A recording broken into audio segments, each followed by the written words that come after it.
Waikato, and it's my great pleasure to welcome you to the Lady Goodfellow Chapel for this debate, which is jointly presented by Thinking Matters, Tertiary Student Christian Fellowship, and Student Life. No prizes for guessing which side they'll be supporting. Two practical matters before I introduce our speakers and our moderator. First, please turn your cell phones off now. If we hear any phones during the presentation, I have a bowl of water here, which solves such issues. If you need the toilets, they're out that back door, slightly to your right. Should there be any fire alarms which cannot be put down to the Holy Spirit, please leave the building and assemble by those picnic tables on the lawn behind you. You can't see them because it's dark, but they're there, and it'll keep us out of the way of any fire engines. Now, to our distinguished speakers.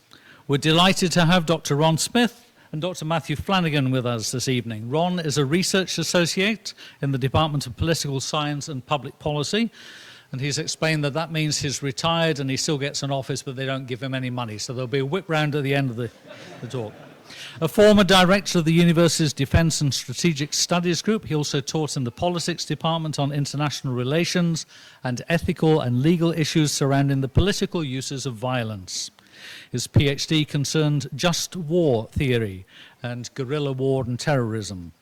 He has a BSc Honours from the University of Southampton and an MA and DPhil from this university. Matthew is a theologian with proficiency in contemporary analytic philosophy. He holds a PhD in theology from the University of Otago, a master's with first-class honours and a bachelor's in philosophy from the University of Waikato. His area of expertise is divine command meta-ethics, applied ethics, bioethics, Old Testament ethics. There's a pattern here, isn't there? Philosophy of religion, philosophy of law, critical thinking, and apologetics. Matthew is the author of numerous articles on ethics and philosophy and a contributor to several books. And of course, we couldn't run this event safely without a talented moderator. So we have Professor Frank... the man with the bell. Frank Scrimgeour is the director of the Institute for Business Research, and he's a professor of economics at the University of Waikato Management School. A former president of the New Zealand Association of Economists, he's currently president of the New Zealand Agricultural and Resource Economics Society. He served as Dean of the Waikato Management School from 2008 to April 2013.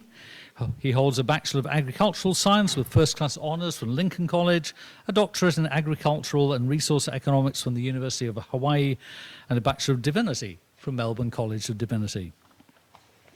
Thank you very much. Over to you.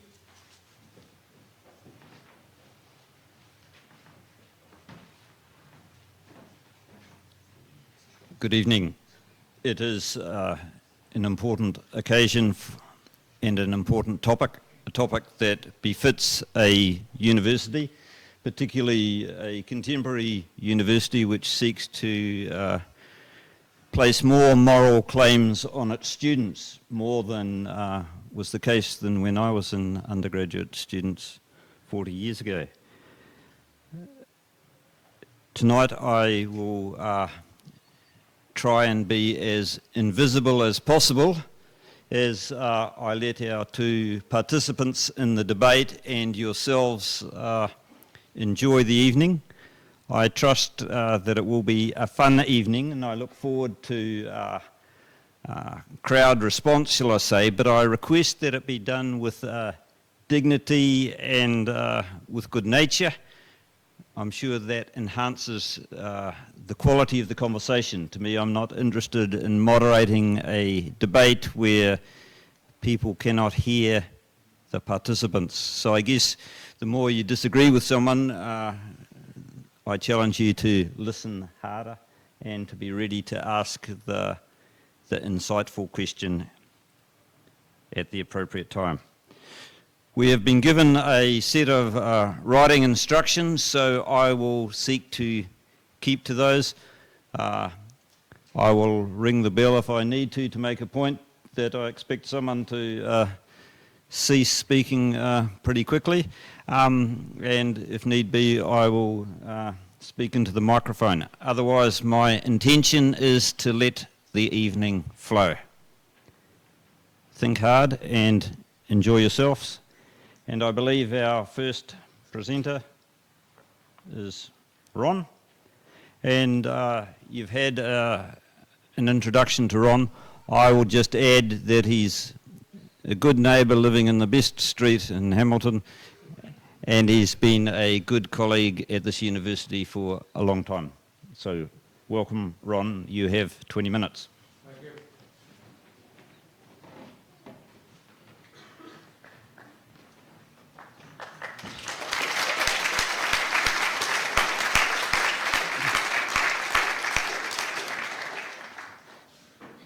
Well, thank you very much for that introduction, or indeed that pair of introductions.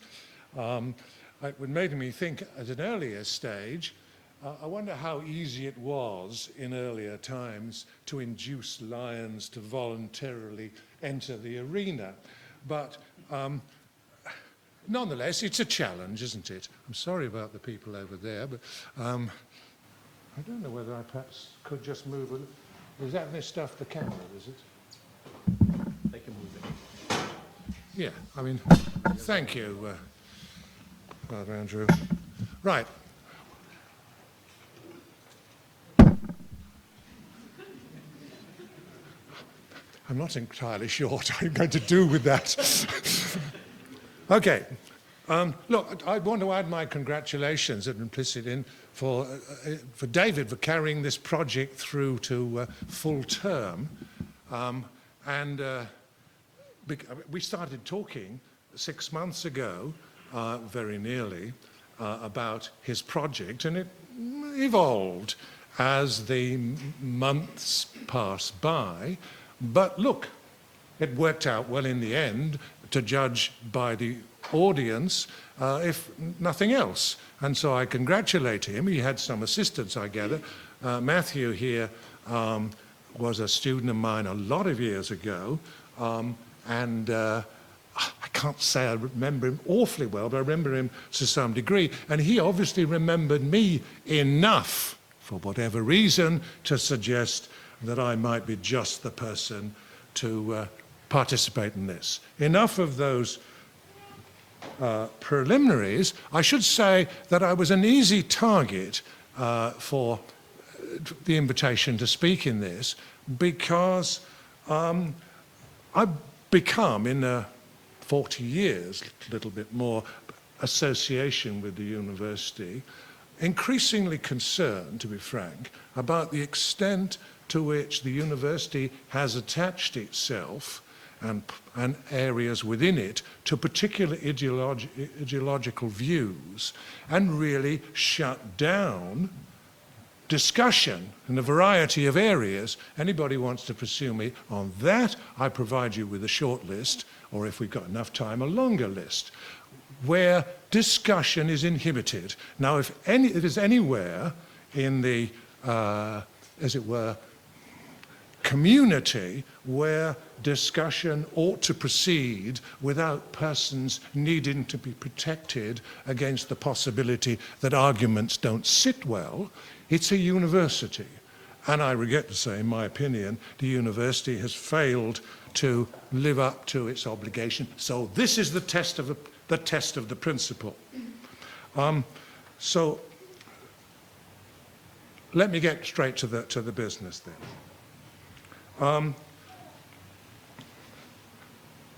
The question then, morality does not need God, and I should explain what I mean by the two ideas, morality and God.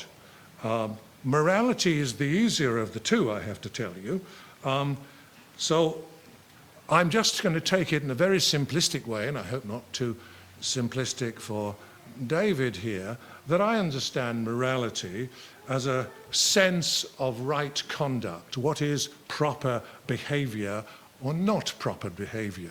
Comes from a variety of sources, but I'm taking it as a fundamental principle that it's a matter of individual responsibility. I might cite examples. I mean, I think that's what the Nuremberg judges made very plain. We may not say my commanding officer told us to do it. And I'm thinking also, you may not say God or the Pope or anybody in the chain of command told me to do this or not do it. It's not, I'm taking it, a moral defense. So I'm taking it, in fact, that morality does not need God, because at best it's an interference in the ordinary kind of moral decision-making of the individual, because of its authoritative nature. Then, of course, there is the problem that lots of philosophers and others have pointed out, that the sort of God, the traditional God concept, got a lot of problems. It's, well, in my view, simply incoherent.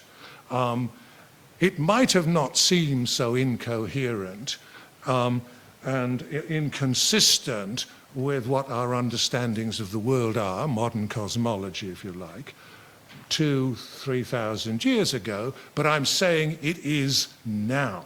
It makes a traditional story which involves the existence of supernatural beings who may or may not be up there, or since we're the other side of the world, may be down there.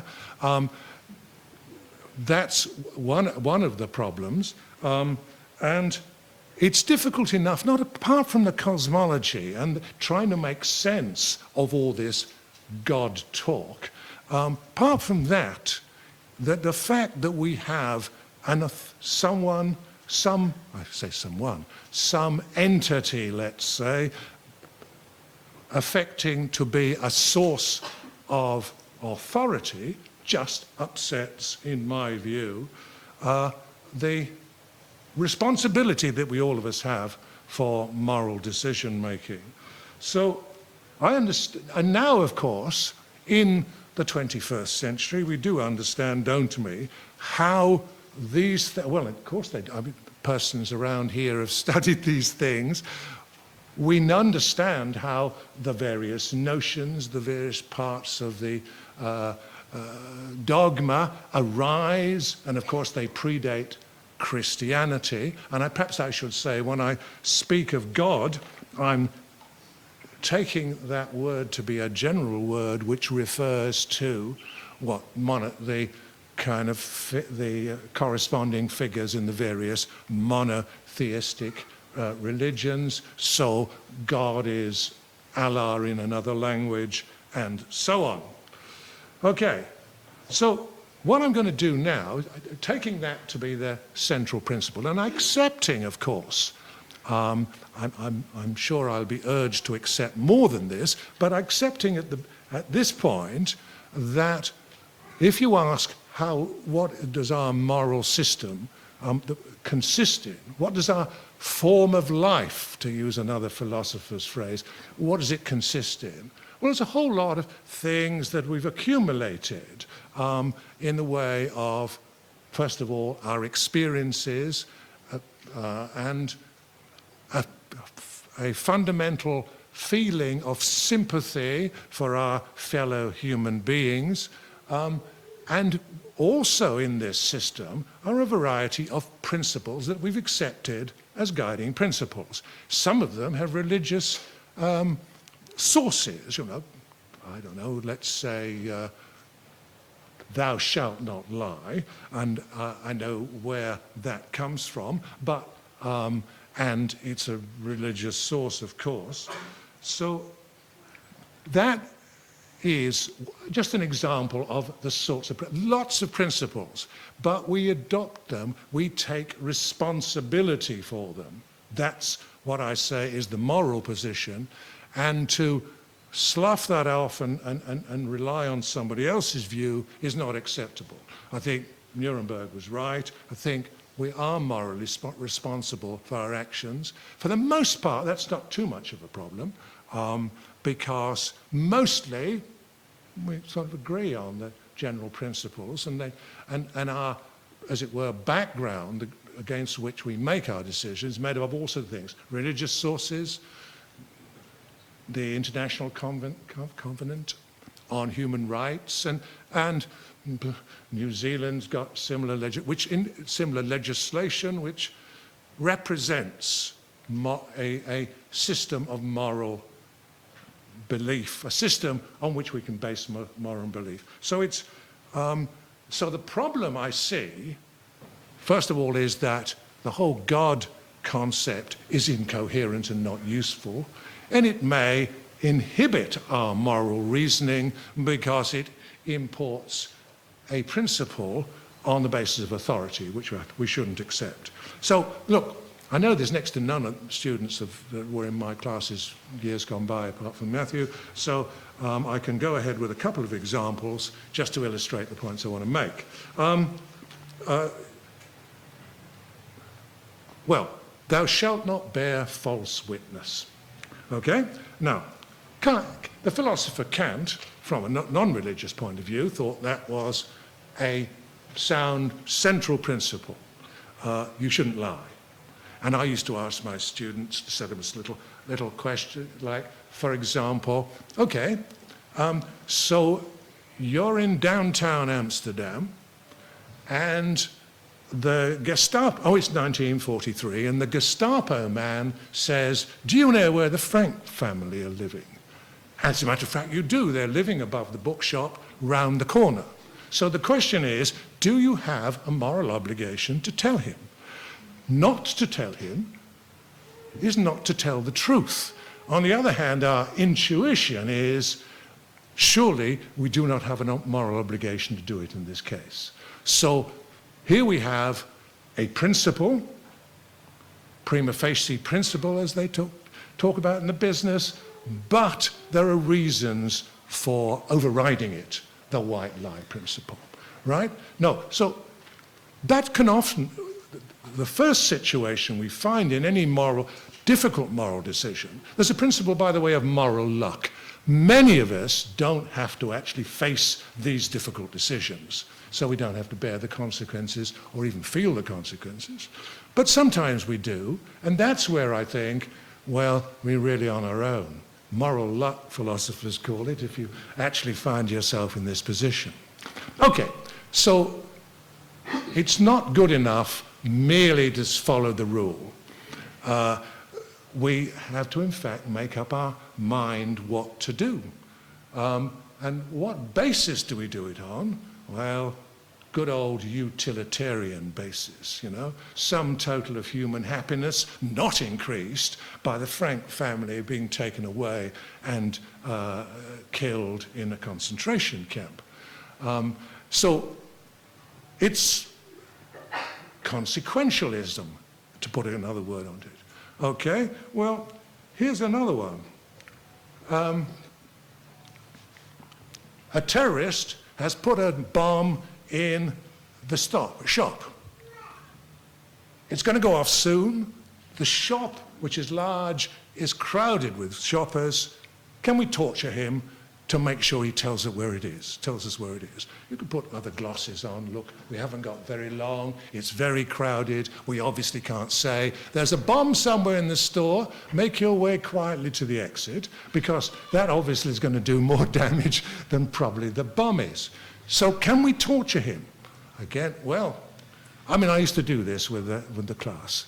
And I tell you, and also with non-university audiences, I could always get a majority for torture.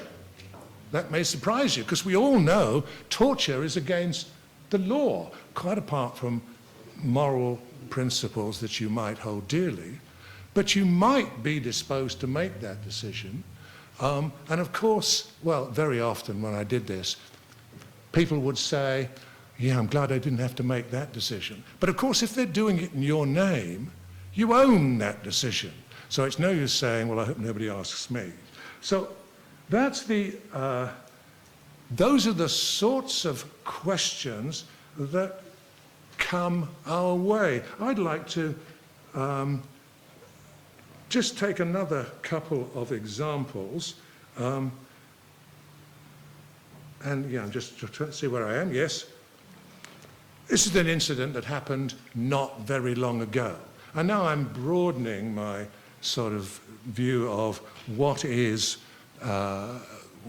God, I'm taking it that we are talking about some sort of entity. Matthew hasn't declared his hand yet. I'm going to be very interested to see if, in fact, he is going to take the view that actually this is all a language game. I'm sure everybody here is familiar with this notion. It's due to the philosopher Wittgenstein, popularized or otherwise by Lloyd Gearing here in New Zealand, where, in fact, it is wrong of me to cast doubt on religious belief merely because there isn't a sort of a coherent concept or set of concepts at its heart. It's just a language game.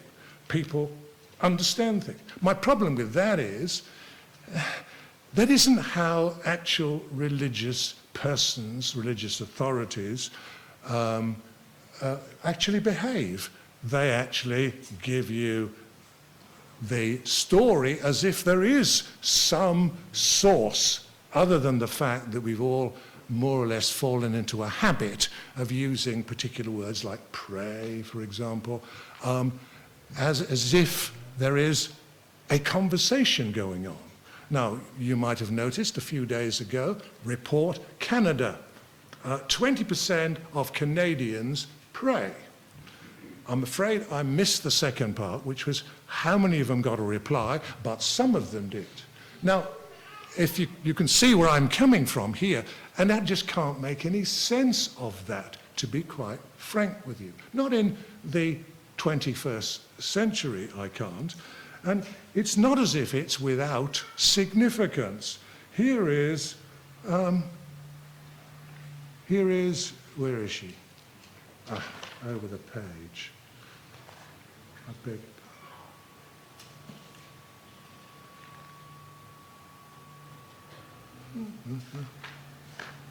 your pardon. I've only got 4 pages here and I can't find the quote I actually wanted. Oh yes, here it is. Right in front of me. It is not at all acceptable if anyone writes against our prophet or other reasons. This is the Prime Minister of Bangladesh speaking a few days ago, and the context in which she was speaking was the hacking to death, and these words come close, hacking to death of certain bloggers. I've written about 120 blogs probably, certain bloggers in Bangladesh who were, well, expressing critical views about how things were going in Bangladesh and talking against the Prophet. Now, by the way, she is the Prime Minister, Sheikh Hasina.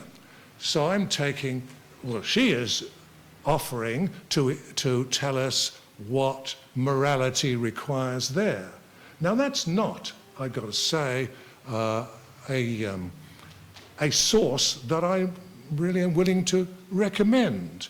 And so if we're going to, and I don't know whether he is, he's possibly going to surprise me, which would be a very good thing to do, but if we're going to have an account of how God figures in morality that doesn't recognize the criticisms I've made, well, I'll be a bit disappointed. And I got to say, I've picked on Islam there.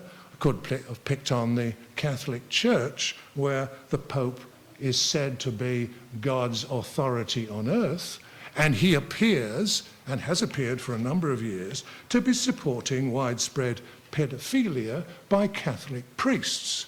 And, well, look, that's not exactly a moral authority that I think we ought to have a bar of.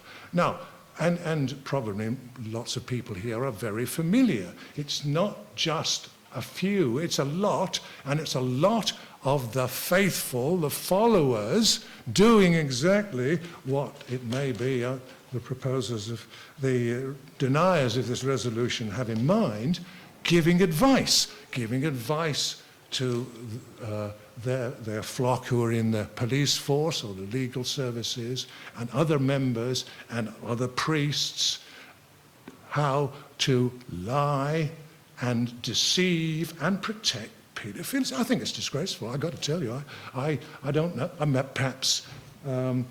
Perhaps Matt will be defending that. But I don't see how you do it. I could multiply those examples. I don't propose to do that. Have you got your hand near the bell? Oh, is that 11 seconds? Absolutely. Ladies and gentlemen, thank you very much for your attention.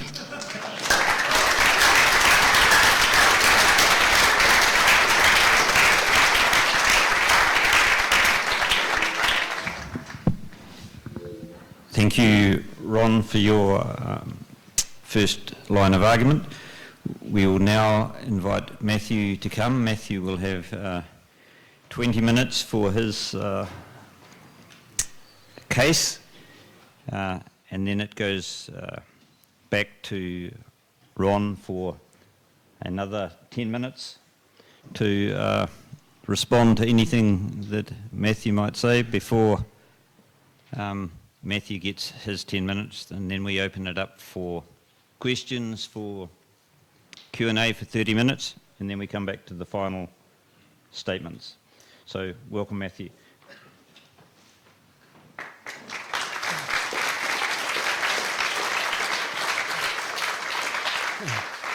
Thank you very much. It's a great pleasure to be discussing this with a former lecturer of mine. I didn't sort of think when I was studying here at Waikato University I'd ever be doing this, but anyway. If God does not exist, then everything is permissible. These words from Ivan Karamazov in Dostoevsky's novel The Brothers of Karamazov express a widely held intuition that the existence of moral requirements depends on the existence of God. Now, unlike what was true historically and is true cross-culturally, most contemporary Western ethicists would dismiss this intuition out of hand. Instead, they hold to what in philosophy is called the autonomy thesis, the thesis that there can be moral requirements to engage in an action, regardless of whether or not God commands, desires, or wills that people engage in that action. And tonight I want to argue that despite its popularity, the autonomy thesis is actually not well supported in the literature. I don't think the evidence for it is compelling. And in doing this, I'm going to defend two basic contentions. The first is that attempts to refute a divine command theory of ethics, that is, the theory that moral rightness and wrongness consist in agreement and disagreement respectively with God's commands, have failed. And the second is that secular accounts of morality are subject to important skeptical challenges. Before doing this, it's important to clarify what a divine command theory is. According to the divine command theory, as it's defended in the literature, it claims that the property of ethical wrongness is identical with the property of being contrary to God's commands. And God is here understood fairly traditionally as a necessary, existent, all-powerful, all-knowing, essentially loving and just, immaterial person who created and providentially orders the universe. Now note three things about this theory as it's been articulated in the literature. First, it's an account of the nature of moral wrongness, not an account of goodness in general. The concept of the moral obligatory is not identical to the concept of what it is good to do. It might be good, even saintly, for me to give a kidney to a needy stranger, but I'm not obligated to do it. Obligatory actions are actions we have to do. Another person can legitimately demand that I do them. Omitting to do them without an adequate excuse renders one guilty and blameworthy, and others can justifiably censure you in certain sort of ways, rebuke you, reproach you, and so on, and in extreme cases even punish you. Second, a divine command theory is not a claim about the meaning of moral language. It's not the claim that the word wrong means contrary to God's command. Nor is it the claim that someone cannot know what is wrong unless they believe in God or have some kind of revelatory text. Instead, the postulated relationship between moral requirements and God's commands is one of identity. Moral wrongness is identical with the property of being contrary to God's commands. To illustrate these distinctions, consider light. Light is identical with a certain visible range of the electromagnetic spectrum. But obviously, that isn't the meaning of the word light. People knew how to use the word light long before they discovered its physical nature. And they knew the difference between light and darkness long before they discovered the physics of light. Analogously, people can know the meaning of moral terms like right and wrong and know the difference between good and evil without being aware that moral requirements are identical to God's commands. Third, the claim that moral requirements are identical to God's commands is not the claim that the Bible or the Pope or some text is a reliable guide to what is right and wrong, While many divine command theorists have opinions on these questions, many do not. And it's not part of or entailed by divine command theories, but by other theological commitments they may or may not have. Consequently, one can't refute a divine command theory by noticing that atheists can be good people, or the word good doesn't mean commanded by God, or citing various biblical texts or Quranic texts or whatever that you purport to be immoral. Instead, one must address the claim in question. What is the best account of the nature of moral obligations? And the divine command theorist maintains that the best answer to the question, what are moral obligations, is that they are God's commands. So the clarifications in place, this brings me to my first contention, that all attempts to refute a divine command theory have failed. Since the time of Plato, philosophers have tried to refute divine command theories of ethics. However, no one has ever been able to, I think, come up with a successful argument. Now, obviously, I can't respond to every single argument in the literature in a short talk, so I'll limit my survey to the three most important objections widely thought by opponents of divine command theories to be decisive. The first objection thought to be decisive is what's called the anything goes objection. King and Garcia applicate this objection as follows. A divine command theory implies that it is possible for any kind of action, such as rape, to not be wrong. But it seems impossible for rape not to be wrong. So a divine command theory is at odds with our common sense intuitions about rape. This objection, however, assumes that it's possible that God could command atrocious things like rape. This assumption, however, seems dubious. Because remember, divine command theorists work with a particular conception of God, whereby God is understood as all-powerful, all-knowing, essentially loving and just, immaterial person who created the universe. So as terms are defined, the claim that it is possible for God to command people to rape others is true only if you hold it's possible for an all-knowing, loving and just person to knowingly command rape. And this is unlikely. The very reason critics cite the example of rape is because they see it as a paradigm of an action that no virtuous person would knowingly and rationally endorse. So the argument's incoherent. A variant of this objection is the contention that divine command theories make morality arbitrary. Seeing nothing as right or wrong prior to God's commanding, God can have no reasons for issuing the commands he does. Therefore, his commands must be arbitrary, and this would make morality arbitrary. This objection, however, involves what logicians call a non sequitur. The conclusion drawn does not follow from the premises. If nothing is right or wrong prior to God's commands, then it follows that God cannot command or prohibit actions because they are right or wrong. This, however, leaves open the possibility that God might have other reasons for commanding as he does. God could, for example, command certain actions because they're cruel or harmful or unjust or detrimental to human happiness. And a loving and just God presumably would have reasons like this. At this point, critics usually fall back to what is known as the vacuity objection. If a divine command theory is true, then God can't be morally good in any non-vacuous sense. A person is morally good only if that person has both moral duties and lives in accord with them. Yet according to a divine command theory, the wrongness of an action consists in it being forbidden by God. Given that God does not issue commands to himself, God has no duties and so can't be morally good.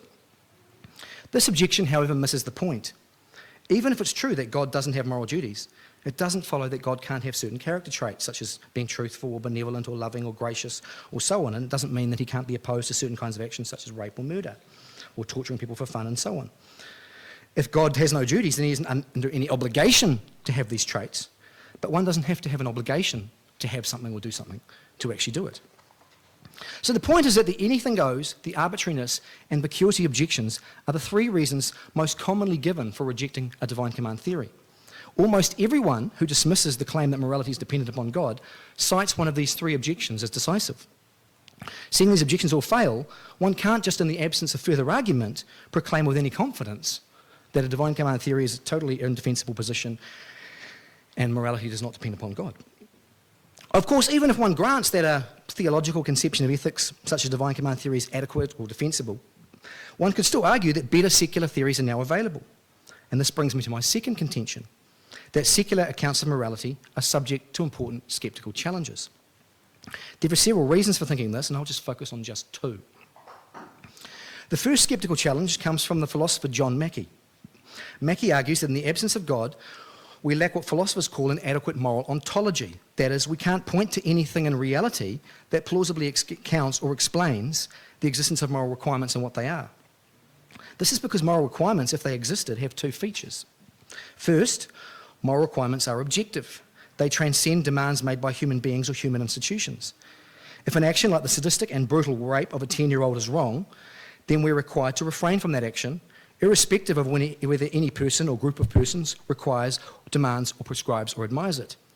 If our companions or society fail to prohibit the brutal rape of 10-year-olds, or demand we engage in such rapes, the action remains wrong and our society and companions are in error.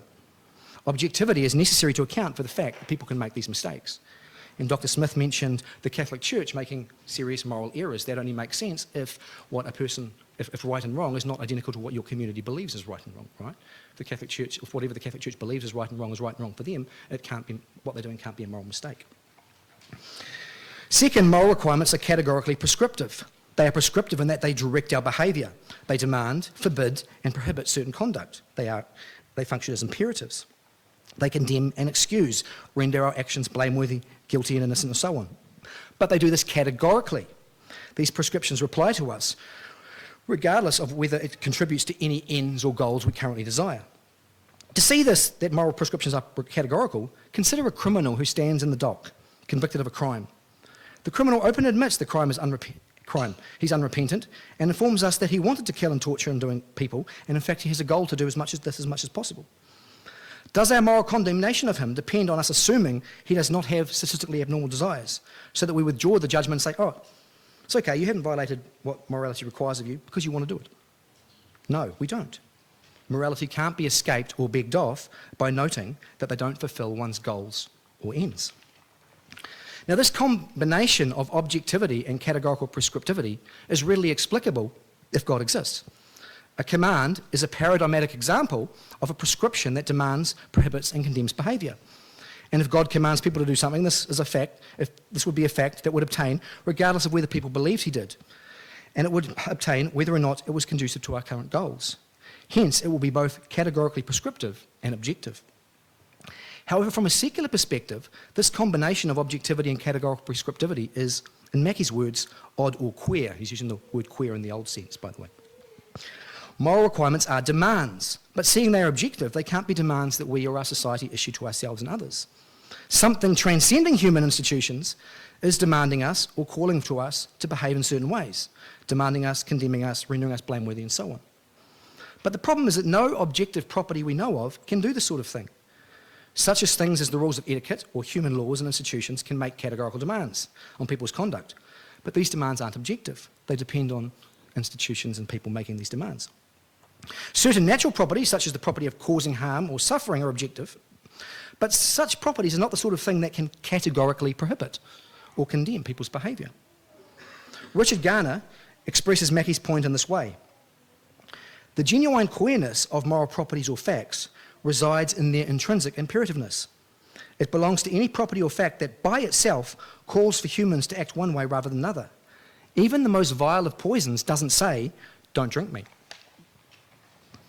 Gerald Harrison makes the same point, and he says, the chair I sit in cannot bid me to sit in it. It doesn't have a mind. The same holds true of natural features of any state of affairs. The fact that an act hurts someone cannot itself be the disfavouring of me performing it. It may be a reason for me to disfavour it, but it's not itself the disfavouring. The non-agental, actual, natural world can't bid us to do things. It can't prescribe our behaviour categorically. This brings me to the second challenge of secular ethics. This concerns the authority of moral requirements. Moral requirements have an action and preference guiding force that they could not have unless everyone had a reason to follow them in his actions and preferences. Moral requirements give everyone subject to them reasons for acting. If an action is moral obligatory for a person, then that person has a reason to not do it. has a reason to do it. Moreover, and this is the key point, this reason is supposed to be decisive. It's not overridden by other reasons we may have in favour of it, such as it enhances our perceived self-interest or meets our goals or makes us popular or earns us lots of money. However, it's difficult to explain this if God does not exist. Philosopher Eric Wielenberg notes that an important difference between a theistic universe, that is the universe where God exists, and a godless universe is that without God there is always a possibility that we will face a deep conflict between what is in our self-interest and what morality requires of us. Whereas if God exists, there is a correlation between morality and self-interest. Consider the following example put forward by the philosopher Stephen Layman. Miss Poor has lived many years in grinding poverty. She is not starving, but has just above the bare necessities. She's tried very hard to get ahead by hard work, but nothing has come of her efforts. An opportunity to steal a large sum of money arises. if Miss Poor steals the money and invests it wisely, she can obtain many desirable things in her poverty has denied her. Cure for a painful, discomforting but non-fatal medical condition, a well-balanced diet, better housing, adequate heat in the winter, better heat in the winter, health insurance, new career opportunities for education, etc. Moreover, if she steals the money, her chances of being caught are very low, and she knows this. She's also aware that the person who owns the money is very wealthy and will not be greatly harmed by the theft. Let us add that Mrs. Poor rationally believes that if she fails to steal the pot money, she will likely live in this poverty state for the rest of her life. In short, Mrs. Poor faces the choice of stealing the money or living in grinding poverty for the rest of her life. In such a case, I think it would be morally wrong for Miss Poor to steal the money. And assuming there is no God and no life after death, failing to steal the money will likely deny her a large amount of personal fulfillment, a large amount of her long-term best interests. That's the example Layman gives. Now, there are many cases like this where self-interest and what morality requires of us seems to come apart if you think that there is no God or providence or religious view of the world or whatever. And such cases generate what the skeptical question, why be moral? That is, the question is, what reason do I have in such cases to follow the dictates of morality and not my own self-interest? Now, this question is one of the central problems in contemporary secular metaethics. One that I don't think any real satisfactory answer has been given. Because one can't answer it by pointing out, well, look, it would be immoral to do these things. Because the question is, why be moral? The question is asking you why you should follow morality over self-interest. So simply saying it's against morality doesn't answer the question. It assumes an answer to the question. Okay? Some people like Richard Dawkins respond to this by saying, oh, if you don't be moral, you're a psychopath. All he's saying is, if you don't do moral, you'll be a moral person. We know that. It's not an answer. Right. But the question, however, can't be answered by appealing to something other than morality, such as your goals or your self-interest or whatever, because the cases are one where those things are in conflict with morality. So you end up with a situation where morality points in one direction and self-interest points in another, and there doesn't seem to be any answer to the question, why be moral in those cases? So to tie this together, I think, if you look at the literature, there's two things that I think are defensible.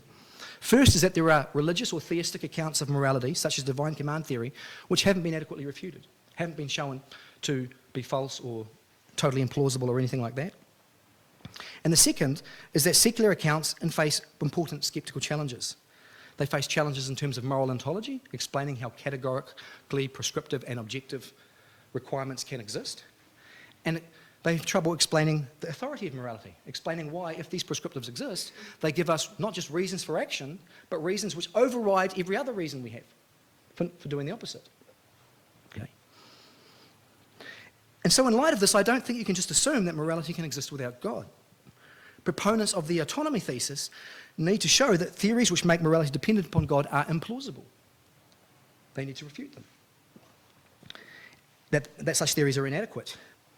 And they also need to show that better secular theories exist which aren't plagued by the same or more serious skeptical problems. And until they do, I think we can be safely skeptical of the claim that morality does not need God. Thank you.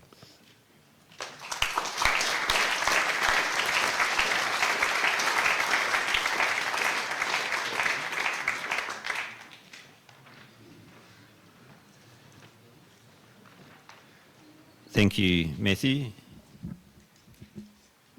You made a fast clip and you gained 3 minutes. Yeah, well, it was 18. Very good.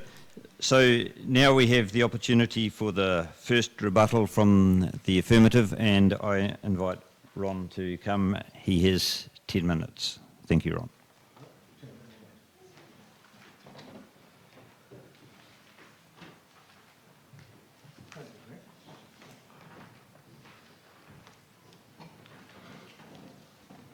Well now,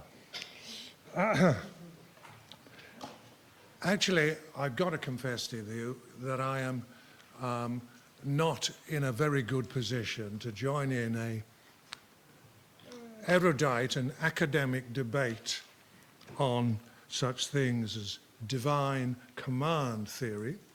I didn't look to see whether that was adequately referenced, but I rather think it was.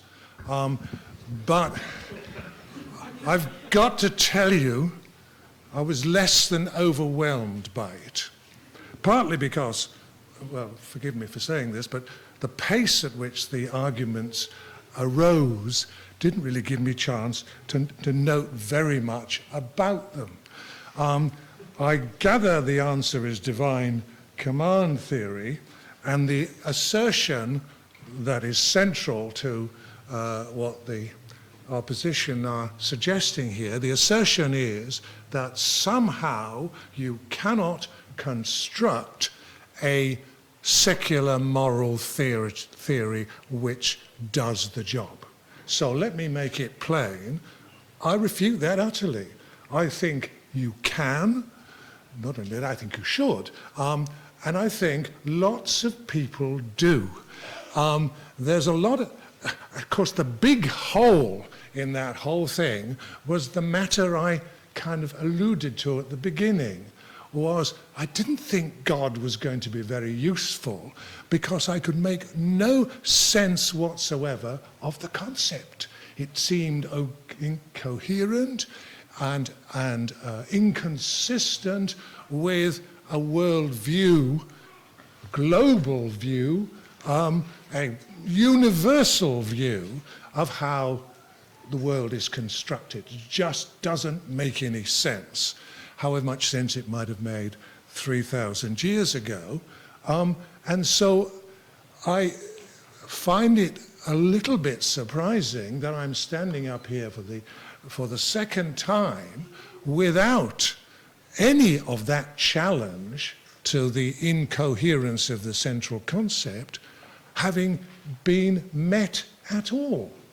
I mean, I'm inclined to say to my distinguished opponent here that, is he really telling me that he thinks that there is an entity, I don't say a person, perhaps I could, a person somewhere out there who is, well, responding to the prayers of those Canadian persons, listening to the prayers of those Canadian persons. I mean, when it was discussed on Jim Mora's program, the panelists thought probably they were praying for good results in the Canadian ice hockey competition, which tells you something about what those persons thought of that kind of concept. I mean, they said various other things. So, as I say, I'm sort of underwhelmed here by the fact that a whole lot of rehearsed academic arguments about the defects of secular morality come down really to the claim that this incoherent concept, which is well explained by anthropological literature and psychology and so forth, this concept, well, apparently has survived to this very night. I find that very difficult. So that's perhaps my problem. The other side of this thing was I didn't really understand some of the examples which were a bit free of jargon. So we have a woman who, well, she's poor. She's looking after children and, well, it's a hard life. No, I understand that. And, well, now we're told there's a certain sum of money that she could steal. That's a temptation. I can understand that too. What I can't understand is why that decision is any different from other decisions. I mean, it has consequences, of course. If she does steal it and she gets caught, she's going to find she's rather judged harshly. And I don't suppose we'll get a theologian to argue, well, she didn't understand the divine command theory. That was her problem. No, we get someone from social welfare giving you her life history. Look, I think that woman, in that example, had a problem. Somebody did it. Did you hear that? Geez, I've done it myself. Look, that woman has a difficult problem. also, I mentioned moral luck. It's another area of that. Sometimes you can go through life with not having difficult problems like that, and I can understand that's a difficult problem. What I do refute is the idea that there's nothing in a secular morality that could help you. We have principles about about what respect we ought to have for other people's property. I understand people who are not, who are, by whatever circumstances, driven to act inconsistently with that. But look, if I was to do a survey here, I'm not going to do it, Chairman, but if I were to try and do a survey here, who thinks is any doubt about what the moral obligation of that woman is, then I'd be very surprised if there were very many people here who did not take the principle that it is wrong to steal the money.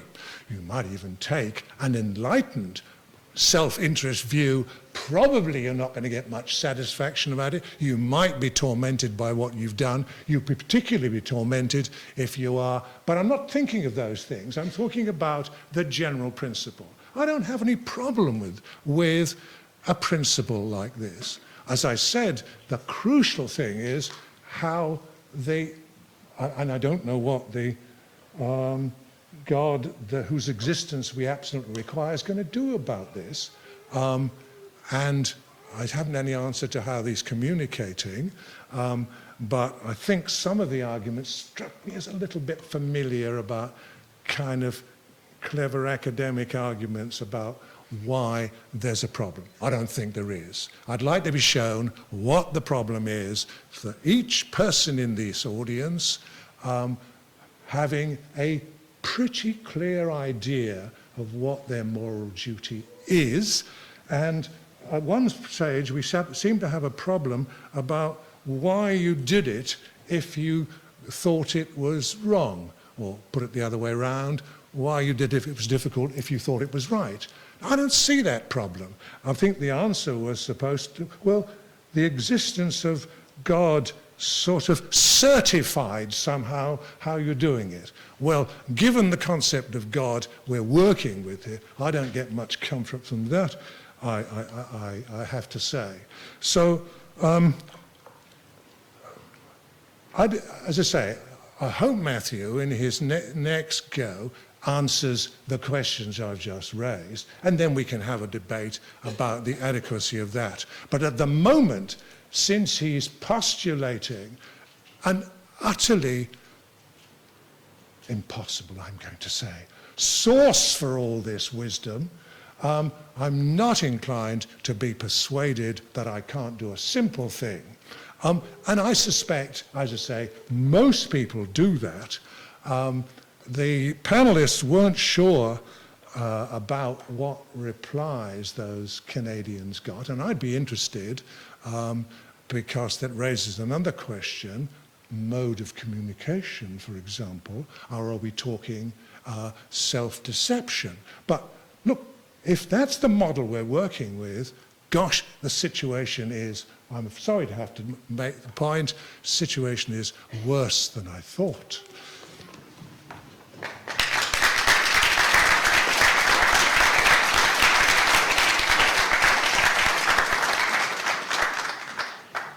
Thank you, Ron. So that brings us to Matthew's opportunity for his first rebuttal. Thank you. Great, thank you, Dr. Smith. That was very helpful. Okay, so I raised two contentions in my talk. The first contention I raised was that a divine command theory was defensible, and the second was that secular accounts of morality face certain skeptical challenges. So let's look at how Dr. Smith has responded to those contentions. Well, the first, in response to the first contention, he says it's not a defence to say someone told me to do it. And I agree, it's not a defence to the crime in Nuremberg for something to say, look, my commanding officer told me to do it. But I don't think this really creates a problem for a divine command theory, because Dr. Smith took that to mean that we can't rely on authorities. But the reality, morality is supposed to be authoritative. Morality is supposed to be a set of principles that we accept as authoritative. And it's true that if I say God told me to go out and murder Jews, that's not a defence. But it's equally true that if I stood up in court and said, hey, my secular philosophy told me to go out and murder Jews, that wouldn't be a defence either. So why does that claim refute a Christian or a theistic or a religious view of morality, and it's not also refute a secular one, right? Second, Dr. Smith talked about how I haven't challenged his argument that God is incoherent, but he didn't argue God was incoherent. What he did is got up several times, asserted that God was incoherent, and then expressed total surprise that anyone could believe in it. But that, I'm not required to respond to, I find what you say incredible. I find what he says incredible. But that's not a debate, there's not an argument, there's nothing to respond to there. Dr. Smith talks about how we can, his second thing was to say, well, we know where the concept of God came from, we can study its history, true. We can also look at moral principles such as rights and obligations, and we can study their history anthropologically too. Does that mean they don't exist? Right? Does it mean they're indefensible? If that's the case, then he's made my argument for me. He's claiming morality can't exist. Right? Finally, he talked about the situation where bloggers have been hacked to death for criticising the prophet. And yes, it's true. People will sometimes appeal to what they claim to be divine commands to justify atrocities, just as people will sometimes appeal to secular principles to try and justify atrocities. So during the French Revolution, they hacked people to death for questioning the revolution in France, questioning liberty and equality. Does it follow that we therefore can't base any moral principles on liberty and equality? No. Okay. So I don't think any of these arguments address what I said. I don't think any of these arguments provide any reason for thinking that morality does not depend on God. My second contention was that secular accounts of morality face sceptical challenges. Now, one thing that Dr. Smith said here is he said, my position is that you cannot construct a secular theory, but I didn't say we can't construct a secular theory. What I said was that they face sceptical challenges. And see, it's not enough to just construct a theory. You have to show that this theory is more plausible than religious ones, more plausible than theistic ones.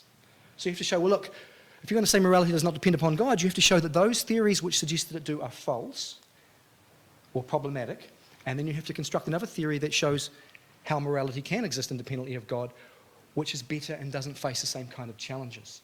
So simply announcing a theory isn't sufficient.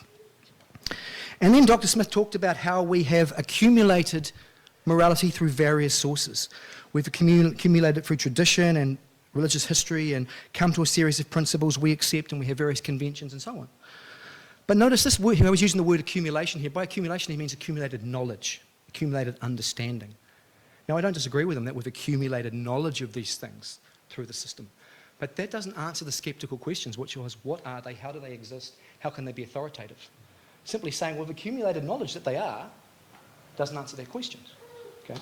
Remember, I pointed out in my opening talk that my claim isn't that you can't know what's right and wrong independently of God, or you need God to give you knowledge. My claim was one of moral ontology. It was a claim about what moral requirements are, what they need to exist. Right? And then Dr. Smith talked a bit about moral absolutism, the view that there are moral principles that can never be broken, such as the claim you should not kill, and understanding that in an absolutist sense. And he talks about how Immanuel Kant believed that, and then he gives counterexamples to it, points out the case of Anne Frank and what have you. Now, I agree with him entirely. I don't think the principle do not lie is morally absolute. Right? I agree with him that many moral principles have exceptions. But nothing in my talk suggested that moral principles are absolute. Right? All my talk said was that moral principles are divine commands. Right? I'm quite willing to grant that God might allow exceptions to certain things. Right? And many Christian theologians throughout history have said this. Right? I will say, however, that Dr. Smith thinks that we resolve these on utilitarian grounds. I'm not sure that that's correct. In the case of the situation where the person's hiding the Jews in their house and they lie, it's not clear to me that the decision we make is utilitarian. It could just be that we think the principle save life is more important than the principle to not lie. And in fact, when it comes to utilitarian cases, he gives the example of torture and what have you, but of course there are other cases which point the other way. So such as the case of the person who has the healthy person who is such, if you shoot them and harvest their organs, you can give their organs to lots of people and it'll make lots more people happy. Right? Seems to have better utilitarian consequences, but doesn't seem to be a legitimate exception to the rule. So I'm not sure that utilitarianism is really the answer here. But let me say that even if you accepted that these principles in some way are tied to human utility, that doesn't refute what I'm saying. throughout history, there have been many philosophers who held to divine command theories and also believed that God's will was for people to be happy. And so they were quite comfortable with saying that principles that maximize people's happiness or promote people's happiness are legitimate, right? So nothing in my talk was addressed by that. Then Dr. Smith goes on a bit about this Canadian prayer study. I'm not sure what the relevance to my talk was. My talk wasn't about intercessory prayer. It wasn't about whether people get prayers answered or anything like that. It was simply a claim about what morality is. He mentioned the Catholic Church doing terrible things, and yes, the Catholic Church has done terrible things, but again, I'm not sure why that shows that a divine command theory is false. I could name numerous secular organisations that have done terrible things. We can cite examples of the Catholic priests committing paedophilia. We can cite examples of Marxist regimes in the name of greater good and promoting happiness and promoting peace on earth doing atrocities. This doesn't tell us whether a moral theory is true or false. Finally, Dr. Smith says he's not sure what the question is. And then he talked about the case I gave of Mrs. Poor, and he talks about how he understands her, and he understands her position, and he talks about how it must be a difficult situation. I agree. Nothing I said it wasn't a difficult situation. And then he says, but I'm not sure how... And then he suggested that my position is that I said, there's nothing that can help her. But no, I didn't say there's nothing that can help her. What I said the problem was quite clear. The problem is, in this case, is that self-interest points in one direction and morality points in another. And you face the question, how should I act? Should I act in accord with morality? And should I act in accord with self-interest? And the problem is once those two come apart, there doesn't seem to be an easy way to answer that question. And this is a known problem in meta-ethics. If you appeal to the fact that it's morally wrong, that doesn't answer the question, should I follow morality or self-interest? If you appeal to self-interest, it doesn't answer the question, should I follow morality or self-interest? And what this does is it makes us require us to be sceptical about the authority morality purports to have. Morality purports to be not just a set of principles that we've inherited from the past, but a set of principles we are supposed to follow. A set of principles we consider authoritative. A set of principles that we can, hold people accountable to because they are required to do them. They have compelling reasons to do them. And so if your theory doesn't explain this, I think it's something about morality that's really important that it misses. So I don't think we've really seen a response to my two contentions tonight. We've seen a lot of stuff about religious atrocities, prayers, a lot of stuff about how we accumulate knowledge of moral principles. We've seen a lot of stuff about absolutism and utilitarianism, but nothing that actually attacks the two theses I've defended tonight. So again, I think we have reason to be sceptical of the claim that morality does not depend upon God. Thank you.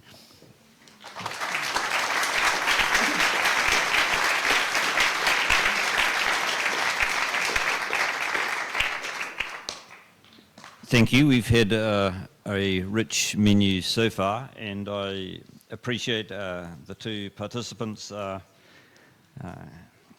exercising their muscles a little more in the 10-minute slots rather than the pleasantries of the 20 minutes, though they all go together in a coherent way, so that's good. So now we have an opportunity for 30 minutes of Q&A. If you would like to ask a question, please make your question concise. Please state your name as a matter of courtesy, then state your question, direct it to one member of the panel, and that person will have 2 minutes to respond, and then there's the opportunity for 1 minute of counterweight from the corresponding person, just in case they haven't got everything quite right. So the floor is now open, and did I see one hand? Yep. If you have questions, please come forward to the mic so that everyone can hear your questions. I've got a question for Dr. Flanagan about the divine command theory, because you're saying that if people go and do bad things and quote, say, God commanded me to do it, that's not correct. But then how can you then say that people who do good things and say they're commanded by God are also, where are these commandments coming from, and how are they hearing them, and yeah.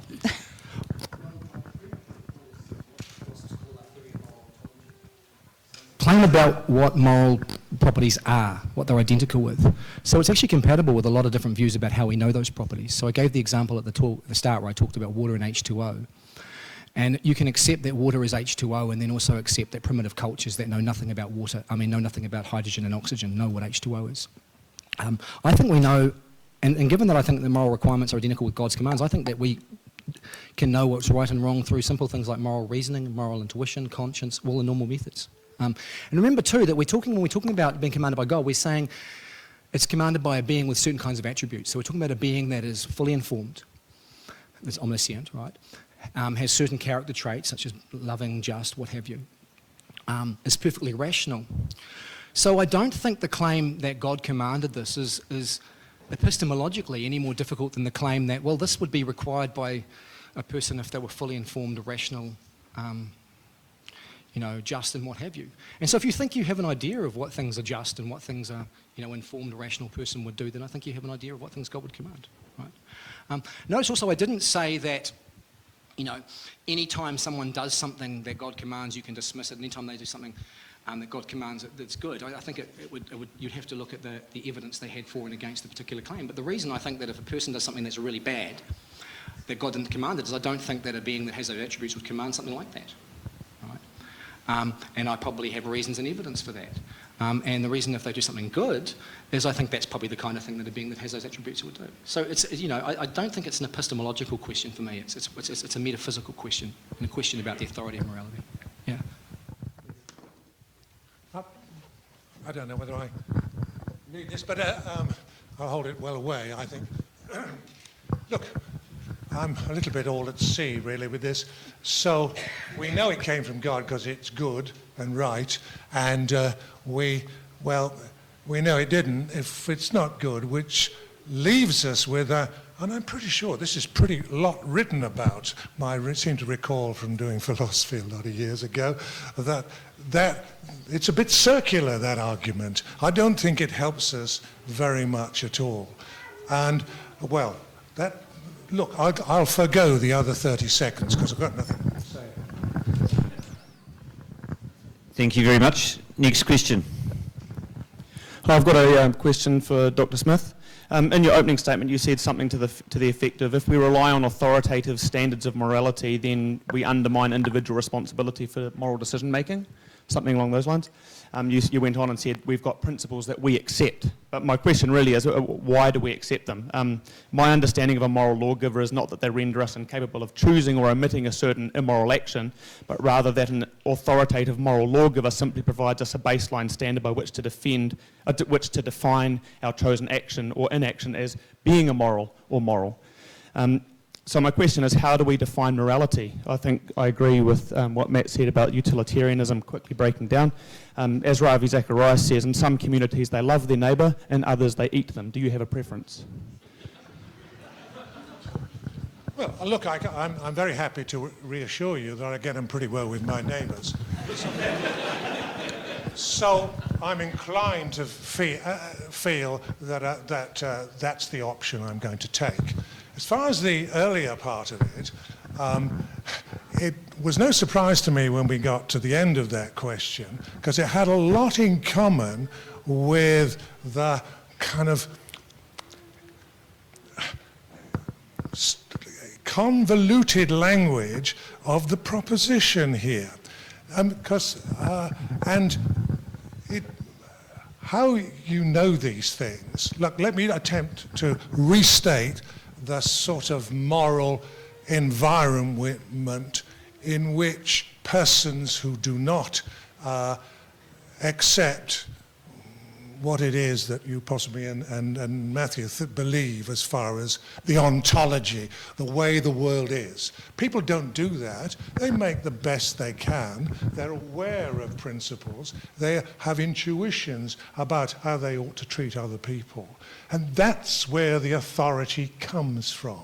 For the most part, you winced as if that wasn't a satisfactory source.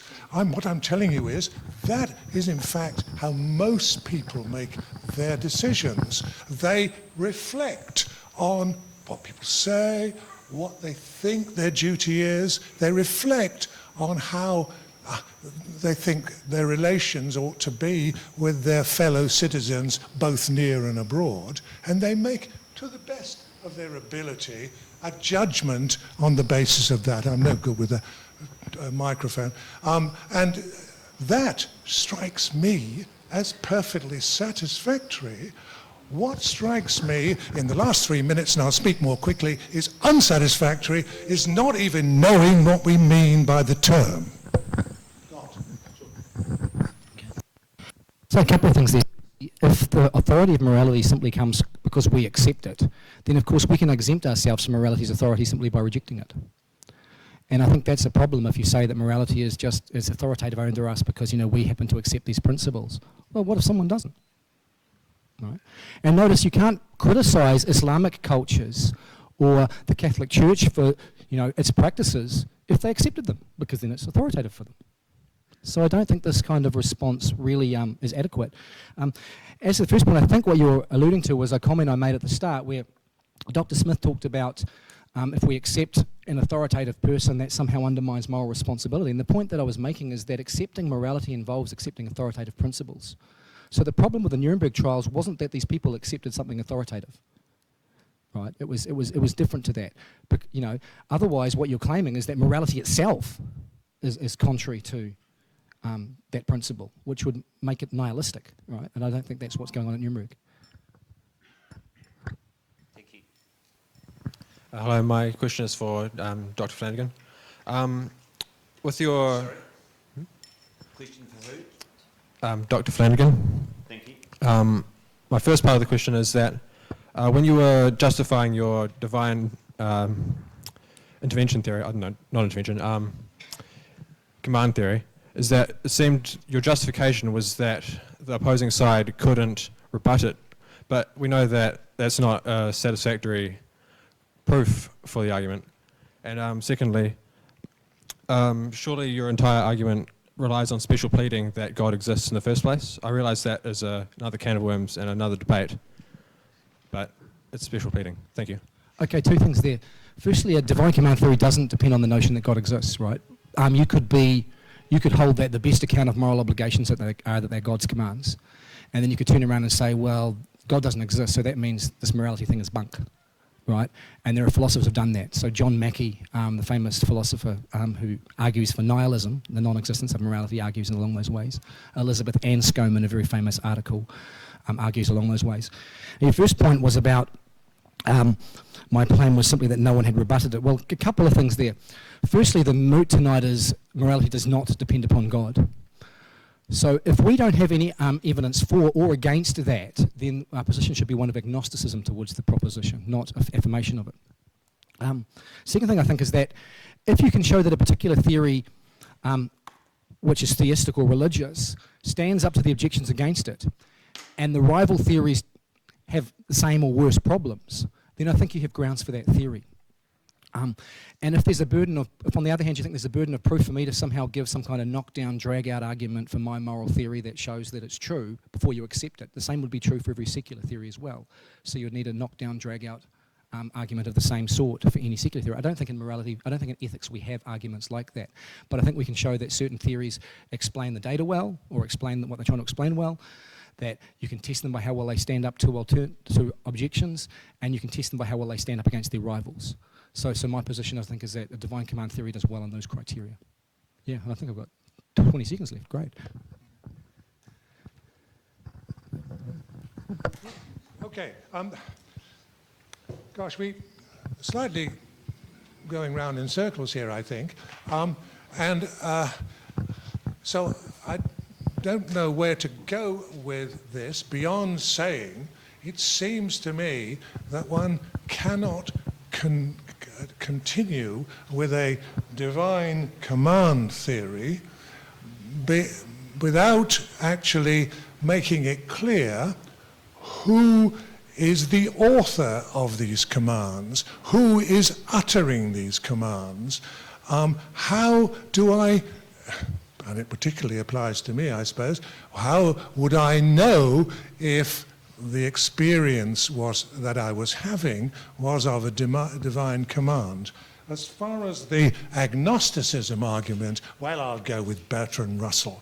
I don't know that there's not a teapot in orbit between the Earth and Mars, but on the whole, I don't think it likely.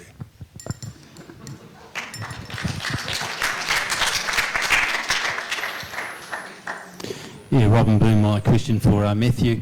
I'll just be the devil's advocate as far as the divine command theory, or maybe the opposite. In the Bible, in the book of Leviticus, you brought up the issue of rape, which I'm sure that most everybody here would see as being reprehensible. But we have a situation where if a virgin is out in the field and a man comes along and he rapes her, he is, according to the divine command, he has to marry her, he has to give the father so many shekels, and he has to be married to her for the rest of his life and her life, and the girl is got to be with her rapist for the rest of her life.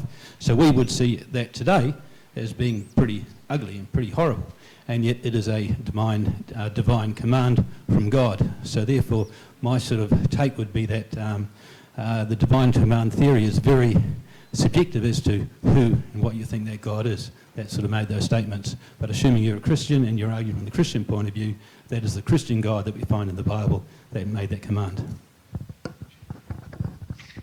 Okay, so what I said in my talk was I suggested that divine command theorists understand God to have certain attributes. And what that means is that you can't attribute to him commands that are contrary to those attributes, right? It wouldn't be coherent to say this being has certain attributes and commands something contrary to them. Now, you mentioned the text is actually in the book of Deuteronomy, not Leviticus. But I think a couple of things about that. Firstly, I'm not sure that that text is a counterexample to what I said, for the obvious reason is that people will either accept that that text is the word of God or they won't accept it's the word of God. If they accept it's the word of God, they're going to think that God had some reason for this, it's not really a wrong thing, there's some exceptional thing, so it won't be a case where we're being, with those attributes, command something contrary to those attributes. Or they're going to think the text is rubbish, in which case it's not going to be a problem. But that said, I think you've misunderstood that text, because the text in the book of Deuteronomy, the word isn't rape, the word simply is the Hebrew word for grab.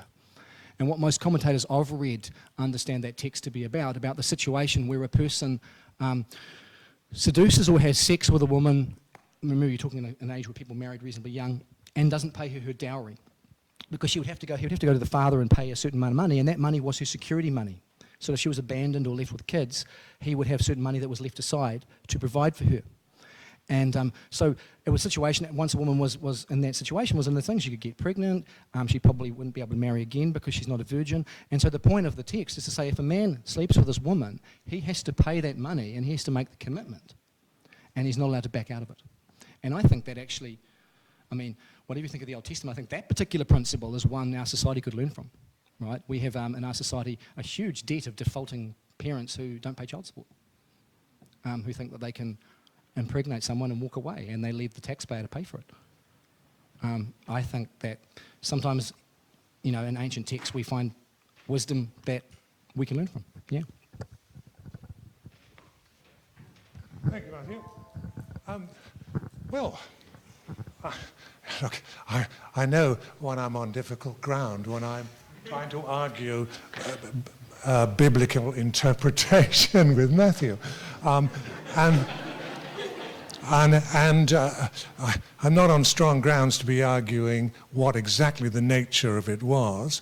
I'm taking it from the questioner that rape is not an inappropriate translation for the words and a translation of the idea, in which case we do have the problem, don't we? But as the evening goes on, I'm actually understanding what more might be meant by divine command. So look, the good book. Despite the fact it's inconsistent, the two halves, very much, I mean the Old and the New Testament,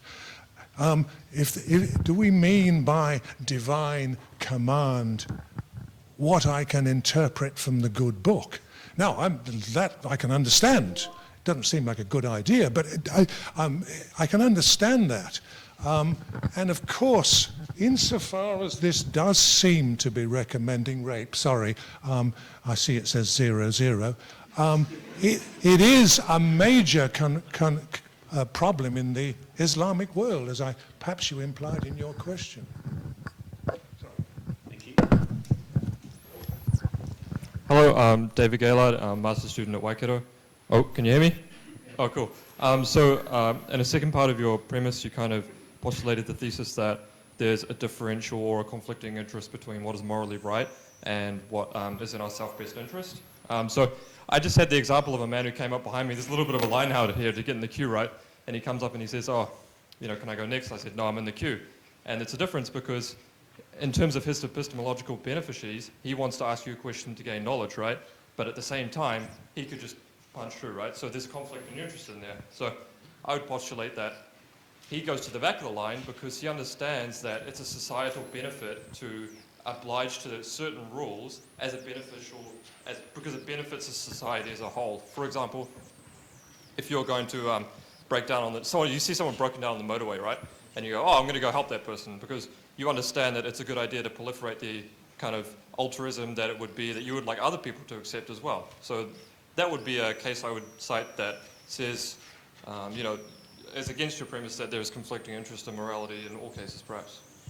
I'm just wondering what your thoughts on that were, perhaps. Well, I don't think morality and self-interest conflict in all cases, right? I think in many cases self-interest and morality go together, but there are cases when they come apart. Now, it's true that when they come apart, a person might think, well, this is beneficial to society and I want to benefit society, and so they choose that. But the problem is that it doesn't seem to me that we can think of any reason why a person couldn't also say, well, look, this benefits society but doesn't benefit me in this instance, and I can do it and get away with it, so therefore I'll do it. It doesn't seem to me that we have any kind of reason for adjudicating that, and the reason I gave was in my talk, was that if you say, well, this is morally wrong or it's good for society or appeal to some moral principle, you're appealing to morality. But the question is, why follow morality in this instance, right? And if you appeal to self-interest, you've got the same problem. So it seems to me that in those kinds of situations, people can choose to do the right thing, but they can also choose to do the wrong thing. And it's hard to see what reason there is for adjudicating that. That's the problem, right? And I think that goes back to the ethicist Henry Sidgwick and his book on morality. And I think it's a serious problem. And it's the fact that if you hold to a secular view of the world, you hold a view of the world where sometimes morality comes into conflict with self-interest, and it doesn't seem like in those kinds of cases you can defend the overriding authority of morality. You can say some people accept its overriding, and you can say some people don't. But you don't seem to be able to adjudicate it in those cases. I think that's a challenge. And I think in the literature that's seen as a challenge, and I think that's the fact that it's subject to that challenge is a strike against it compared to other theories, right? Thank you. Thank you. Right, I just thought of an example where morality and self-interest could come together rather than unusual. And this is Mother Teresa working in the slums of Calcutta, generally taken and even used as an example by me in classes a long time ago of self-sacrificing activity, until I read an article by an American who I think is now dead, who argued that this was very self-interested because the whole object of the exercise was to be beatified, and she was successful as far as I can see. So look, I'm sensitive to that question, but it doesn't alter the fundamental question. I have not been convinced yet that one source of final arbitration, which is command authority, is better than what I've suggested. Boy, that went fast. What I've suggested, which is people work on those decisions themselves, particularly when it's possible this command might be telling us that rape's all right in certain circumstances, or even forcing yourself on women, which is a big problem at the time. And if we have a command authority, here we are. I won't use the microphone for the last moment. Thank you. Yeah, hi. My question is to Ron Smith. I'm an engineering student here at Waikato. What kind of student? Engineering. I made a lot of assertions that the belief in God is untenable in the 21st century. basically that, there's no rational reasons to believe in God. And I don't think you've substantiated those claims, but just in particular, at the start you said because of cosmology, we know that we can't really believe in God. Cosmology's given us evidence to know that he doesn't exist. And I want to pick you up on that point because even just in the last 50 years, we've discovered incredibly, exquisitely finely tuned principles, constants in physics, just like the cosmological constant.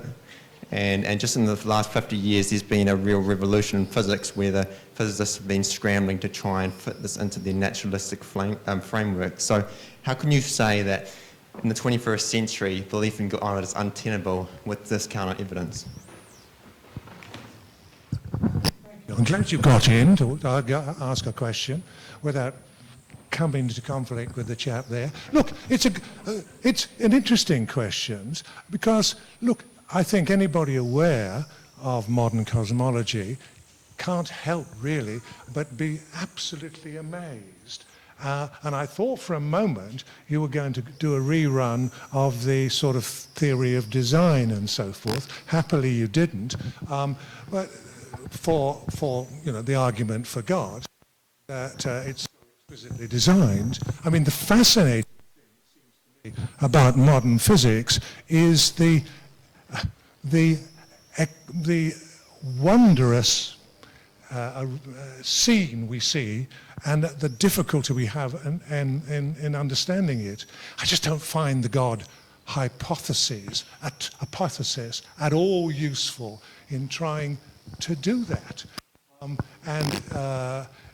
The point of my cosmological reference is this, that the traditional God stories that Matthew is manfully avoiding referring to, God there, where?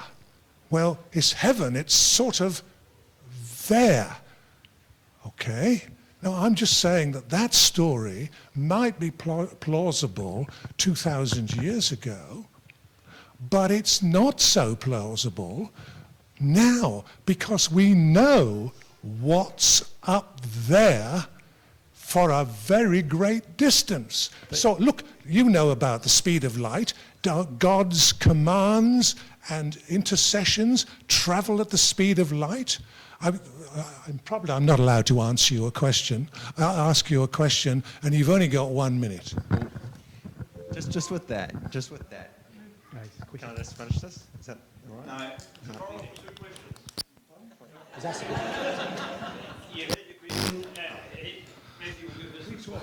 Okay, so there were three things there. Dr. Smith again sort of said he just doesn't find it compelling or convincing. But his claim in the talk was that it's incoherent and there was some kind of reason for it. And simply saying I just don't find it doesn't seem to me as a very satisfactory answer.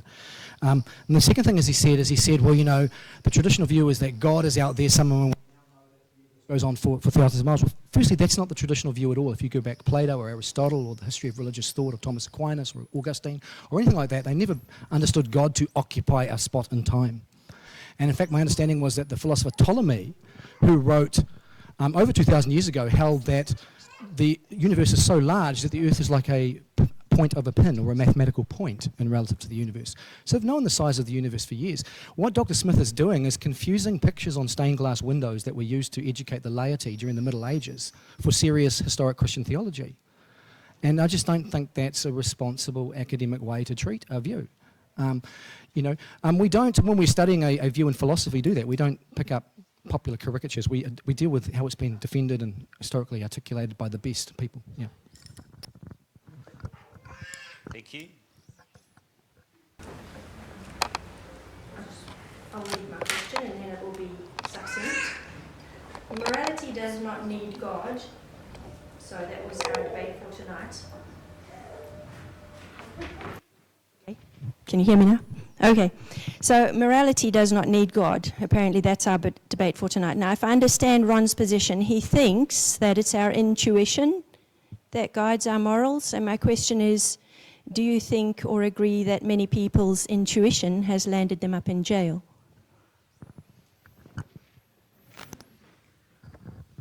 Thank you. Okay, I don't know whether I would interpret it in quite the way you're doing, but certainly intuition is what we're talking about. And I mean, I might have used other words probably in the course of this evening. I have, and might use further ones. We look at the world we inhabit and the society we inhabit, and we take a view of things that are happening, how people treat each other. We form a view in our lives about what our obligations are. And when specific cases come up, well, we ask ourselves from time to time what we ought to do. Now that seems a perfectly rational way of dealing with these things. Now, I think we've all already conceded the point that some people, and I wouldn't, in fact, apparently either do not intuit their situation in such a way as to suggest what they're proposing to do is wrong, or they make the move that Matthew has spoken about several times, and probably I did earlier on, that is, you now have a principle, and maybe you have a principle which you feel is more important in the circumstances. Hard cases, like the terrorist in the shop. Now, I appreciate that's a hard case. If we had longer to discuss this, and we were discussing what our general principle ought to be, we might move back a lot closer to the, if you like, the default position at the beginning, which is that you mustn't ever do that. But I can't develop that argument because I'm looking at 2 zeros. I'm sorry. Yeah, I think what you're picking up on is a kind of special pleading that often goes on in these discussions. So when you talk about theistic ethics or divine command ethics or religious ethics, people immediately bring up, oh, there's this religious group out here that said that God commanded them to commit terrorism, or this society. Or here's this text out here by a particular religion that says something horrendous. That discredits the theory. But then they put in its place in terms of, they say, oh, well, look, our morality is based on what our society tells us or what our intuitions tell us. But you can raise all the same concerns about that. We've had societies that have told people throughout history to do terrible things. We've had people whose intuitions have told them to do terrible things. You know, and so if your position is, well, look, our moral system is just based on when we look around what our society expects of us and we gather evidence and we come up with the answer, well, what if it's an Islamic or religious society? Suddenly that's crazy. But when it's a secular society, it's fine.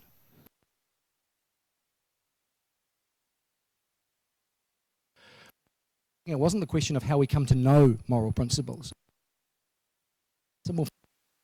It isn't answered by those issues, but the way those issues are put forward is just special pleading. Yeah. Thank you. Yes, good evening. My name is Jim Gold. I'm a solicitor. I'm going to ask you both to put a little bit of skin on this.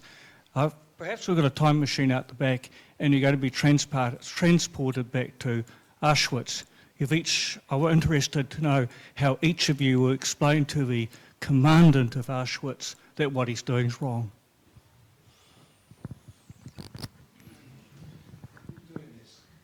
He's asked both. But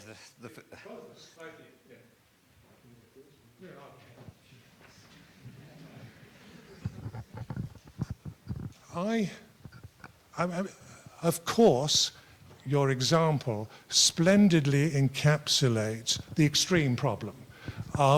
And that is a terrible atrocity going on and serious risk to anybody who cared to draw attention to it, like we're inviting you to join in that debate.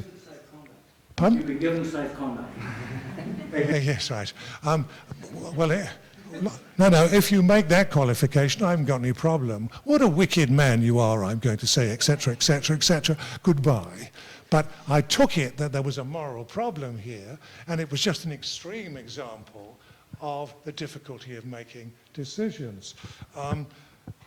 But you see, I'm still cannot see the problem that final resolution, either the locus of that decision is with the individual, as I've been saying since we've been here, or the locus of that decision is, well, with, what is it? It's divine, isn't it? Divine, yeah, written on this divine command thing, as evidenced perhaps now we're seeing by religious writings or the words of persons who interpret divine commands. My problem is that the writings are by human beings, the persons who are speaking to me and telling me what the divine command are also human beings, just like the people I'm in the society, and just like me. The only difference between all of us is I have the responsibility, so it is more important than whatever the manifestation of divine command. Yeah, of course, in a secular society, it's human beings that make the charters, and it's human beings that teach us what's right and wrong. So really, there's no difference there. Now, in response to your question, I think if you're trying to persuade someone, the only way you can persuade someone is to appeal to moral principles that they themselves accept or find compelling. You know, if I'm trying to persuade someone of a position, I have to try and find something that they accept as compelling. I guess the difference is this. The secular ethicist will appeal to a moral principle that he takes to exist and be authoritative, but I think he has trouble accounting for the existence of that thing. I'll appeal to a principle that I take to be authoritative and that exists, and I think that principle is identical with the divine command. Right. But both of us will do essentially the same thing. Both of us rely on, you know, what society has told us, what our history has told us, what our tradition has told us, all those things in coming to a moral decision. And it's not suddenly more subjective or problematic when it's a religious, when some of those things are religious than when it's secular, right? Because that's the problem with just moral knowledge and moral thing. We don't have certainty, right? We have to take the evidence as it runs, and I might take the evidence that I think a certain principle is true, I weigh the evidence up, and my conclusion will be, well, that principle is true, I believe principles are divine commands, so God commanded that. Or I might just think to myself, is this the kind of thing God would command, and look at the sources I have and come to that conclusion. Secularists will do the same thing. Right? Thank you. Okay, this will be the last question. I'm not asking a question, I'm just saying this will be the last question. It's a statement. Hi, I'm Zachary Ardern, a PhD candidate at Auckland Uni, and the question is for Dr. Smith. Your main objection seemed to be that the concept of God is incoherent. Can you please specify what is incoherent about the concept of God, and then Matt respond. Thank you. Yes. Sort of central to our debate.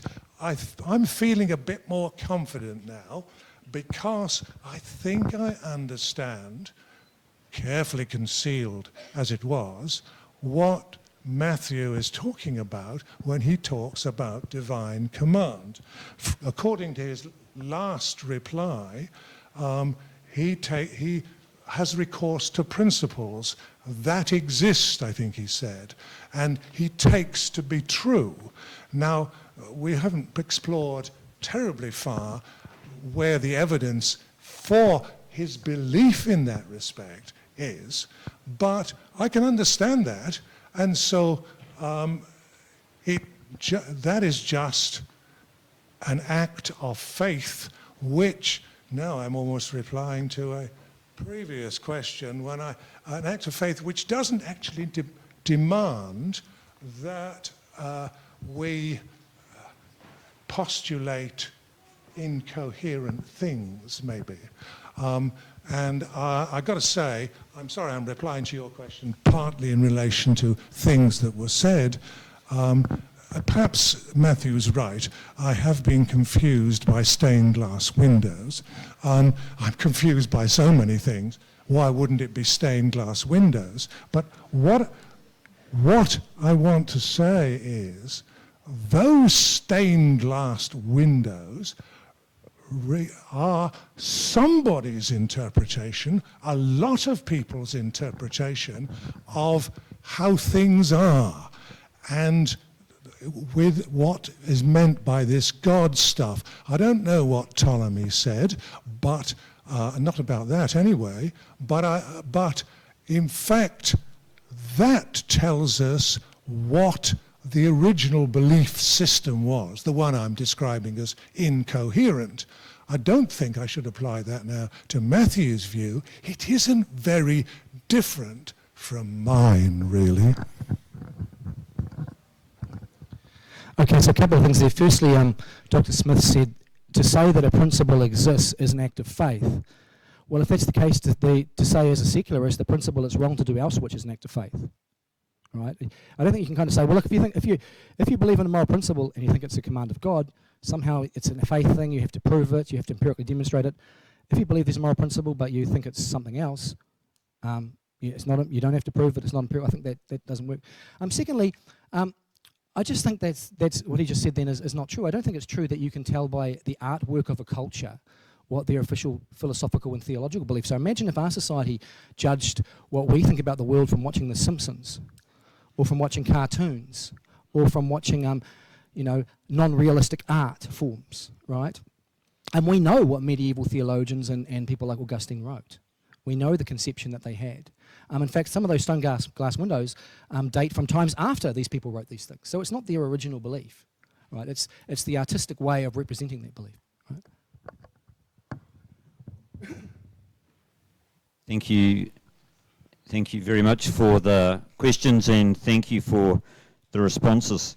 That takes us to our second rebuttal and closing statement. Each of our two guests has the opportunity to give their rebuttal and closing statement, and so in the first instance I'll ask Ron, but don't be too quick to come up. I've got to put the microphone back in its stand. Well, ladies and gentlemen, we are at that stage of the evening where it's drawing all to a close.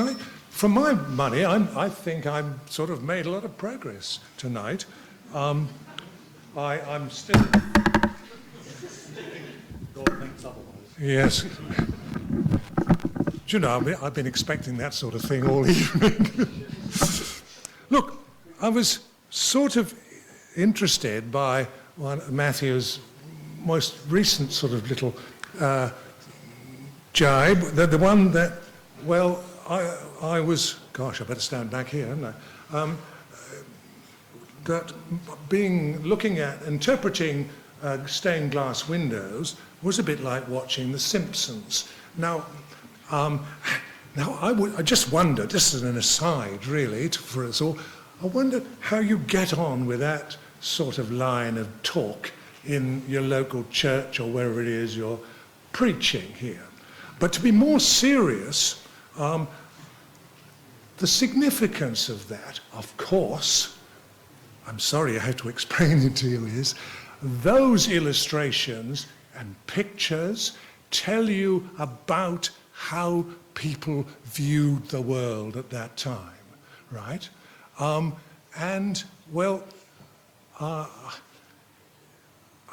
What I'm saying is that's not how the world is viewed these days.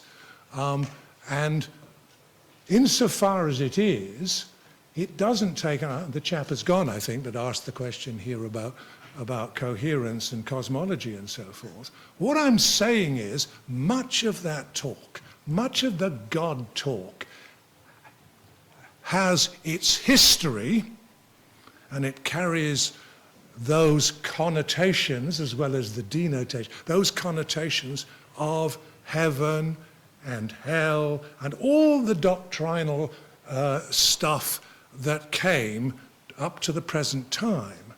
And Matthew is very sophisticated. He's done a lot of study. I'm impressed, and I'm sure everybody else is, by the carefully argued position.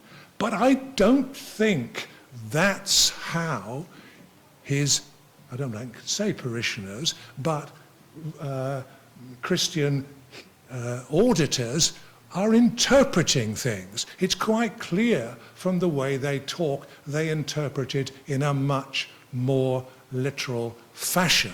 So that was the point of my speaking about coherence. But since that's not Matthew's position, then I'm going to leave that behind and just leave us, as it seems, all of us, in a society which has a certain way of looking at things. I called it our form of life. Embedded in that, a whole lot of principles. Some of them are manifestly secular. Many of them have theological roots, and that's the trough from which we can draw if we have moral decisions to make. So then then the question is, where is the authority coming from? Finally, when you have those hard decisions about whether you're going to steal the money and have a better life or not, or even the harder decisions, like maybe you want to save the lives of people in the shop, and you feel maybe you should trade off the human rights of the person who's placed the bomb for the benefit of the others. Those sorts of hard decisions.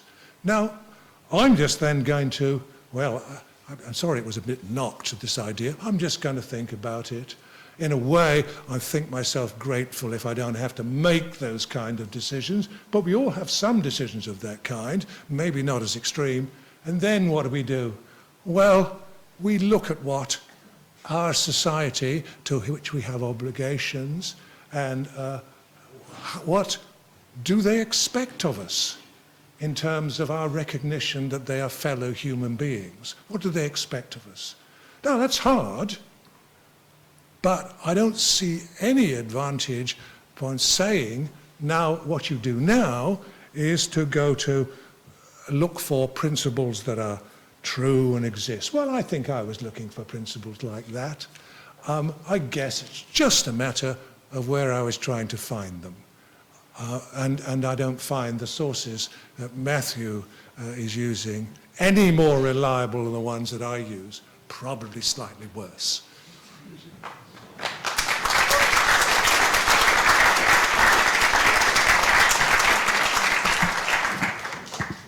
Thank you, Ron. Now, Matthew's final chance. We've come to an end of a long night, and it's been enjoyable, and I thank Ron for his spirited engagement, and it was really, really quite surreal coming back and debating a former teacher. But okay. Remember, I go back to my original talk, I really wanted to defend two claims. First was that certain theistic views of ethics, such as divine command theory, there haven't been really compelling objections raised against them. And I think when we get to the last statement, Dr. Smith hasn't really advanced that much further, other than to talk again about his claim that this is incoherent, and then talk about this on the basis of the way artwork in the Middle Ages is presented. But I've already pointed out that that's not necessarily a reliable way of understanding the cosmology of a society. You know, you wouldn't judge the cosmology, the official cosmology of our society, by looking at how artists draw about the world. You do it by looking at what cosmologists said. All right? He thinks that's not the case. I just think that's not. I just think he's wrong. Right? I don't think we would judge our society's cosmological beliefs by looking at artwork. Right? Remember, too, in the Middle Ages, people were illiterate. They didn't have a printing press. Right? So the people communicated vividly through these kinds of things. So I don't think and then he goes on to say, well, he realises that's not my view, so he sort of retracts it, which means the argument has really fallen to the floor. Right? There is no objection there anymore. But then we turn to the second contention that I made, which was I suggested that secular accounts of ethics are subject to certain sceptical challenges, and I mentioned two. One was the question of moral ontology, accounting for the existence and nature of moral principles. Now, Dr. Smith hasn't really addressed that. What he's done instead is he's talked about where we get our information about these principles from. And he's talked about society and conventions and lots of stuff, but doesn't actually answer the question of what they are and how they can exist. Pointing out we get information about something doesn't explain the answer of how they exist. Finally, he asked the question of where does the authority come from, and here he was quite interesting. He talked about how when we make hard decisions, we look at what our society expects of us. And we process what our society expects of us because we have obligations to it. Notice we have obligations to our society, so he appeals to the authority of obligations to explain the authority of obligations. So it's a circular argument. But his claim is society, we look to what society expects of us, and that's what gives it authority. So this means that morality's authority depends on what our society expects of us. Now remember at the start of the talk, Dr. Smith got up and he talked about the Nuremberg trials. And he said in the Nuremberg trials, it's not a defence to something, to say you were ordered to do it. But in the end, when he talks about moral authority, he says moral authority comes from the fact that our society told us to do it. The people at Auschwitz did what their society told them to do. Right? So I think in the end, the incoherence comes down to Dr. Smith's position, not to mine. So I think we've had a really interested, spirited exchange. We've had some interesting things raised. But I think at the end, when you examine the issues that I put on the table and Dr. Smith's response to them, I think that he hasn't really come up with a compelling defence of secular ethics against religious ethics. He hasn't come up with any sensible objections to a divine command theory, and he hasn't really solved the sceptical challenges that I raised. So I encourage you to think about this. I thank you for coming, and you've been a great audience. Thank you very much.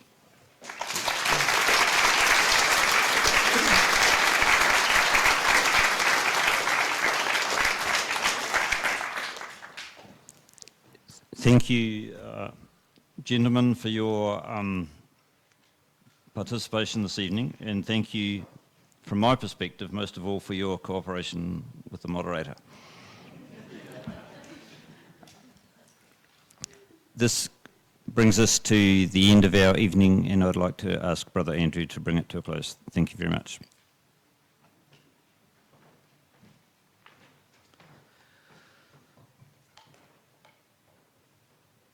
A big thank you to Ron, Matthew and Frank for this. Would you please put your hands together while I give them some goodies?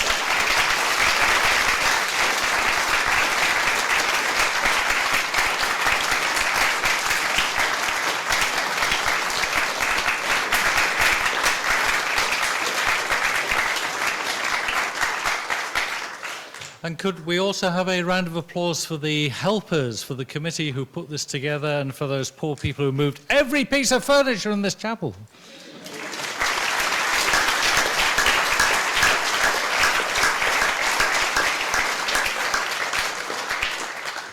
Those of you who were lucky enough to get a seat should have found a feedback form on it. So please make sure those are filled out and left for us.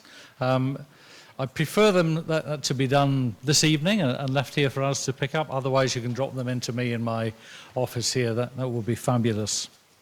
If you wish to engage further with the topics that have been aired tonight, there's a discussion group here in the chapel tomorrow from midday till 2 p.m. Make sure you keep an eye out for more events next semester. We'll try to get posters up around the place, but you can also check the Thinking Matters webpage and the Facebook page.